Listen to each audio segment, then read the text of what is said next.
இங்க வந்து பணத்துக்காக அரசியல் பண்ணிட்டு இருந்த மத்தியில் இனத்துக்காக அரசியல் பண்ண ஒரே தலைவர் யாருன்னு பார்த்தா மாவீரன் காடுவெட்டியார் மட்டும்தான்.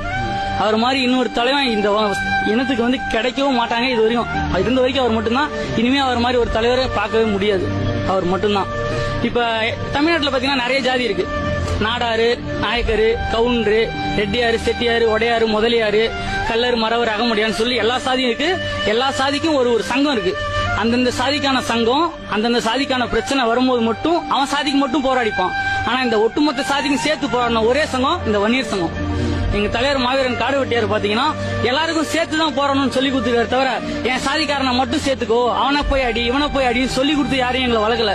நாங்க எல்லாருமே மாவீரனோட வளர்ப்பு எங்களை வளர்த்து விட்டாரு. இன்னைக்கு அவரு இல்ல வாதியாரு பாடத்தை கத்து கொடுத்துட்டு போயிட்டாரு. கத்துக்கிட்டவங்க நாங்க எல்லாம் இங்க இருக்கோம். அவர் இருந்தாலும் இல்லைனாலும் அவர் சொன்னது எல்லாம் எங்க ஞாபகத்துல இருக்கு. எதை எப்ப பண்ணும் எப்படி பண்ணும்னு எங்களுக்கு தெரியும். அவரோட வழியை